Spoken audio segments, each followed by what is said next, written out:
October 5th, 2024. Two words that changed Lydia Nikac's life forever. No, shots fired, shots fired.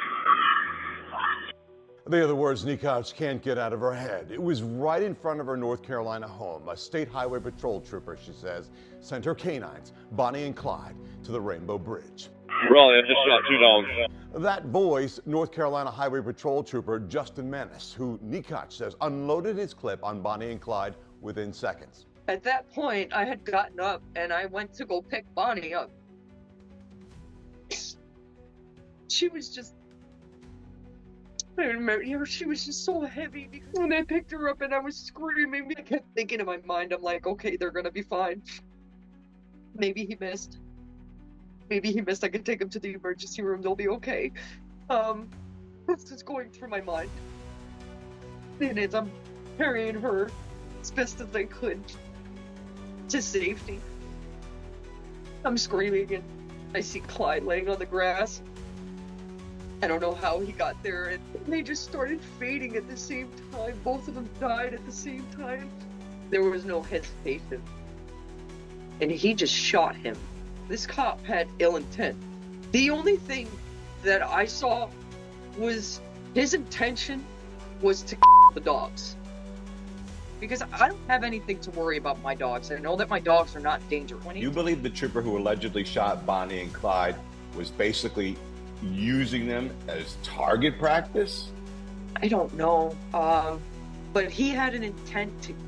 That was just your observation from what you saw? Yes. Oh, yeah.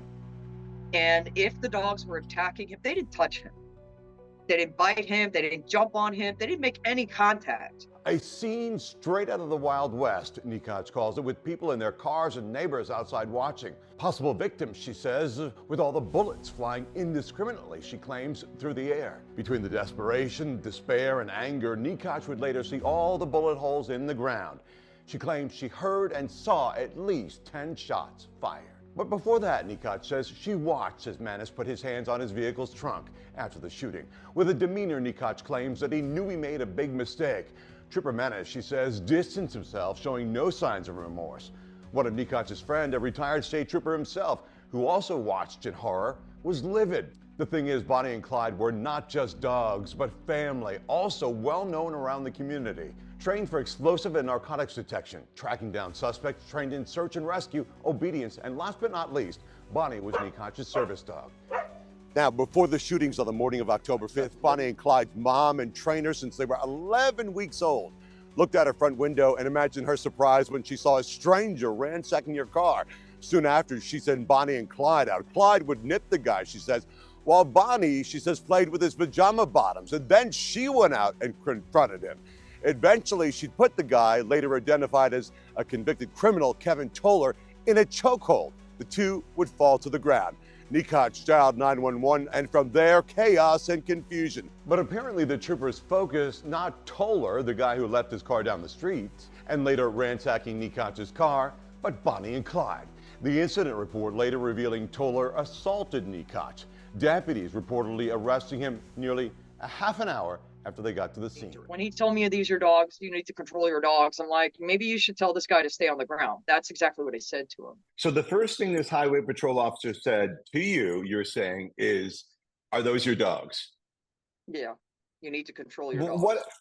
What about the guy that you've got pinned to the ground who was allegedly ransacking your car? The only thing that came out of his mouth is you need to control your dogs.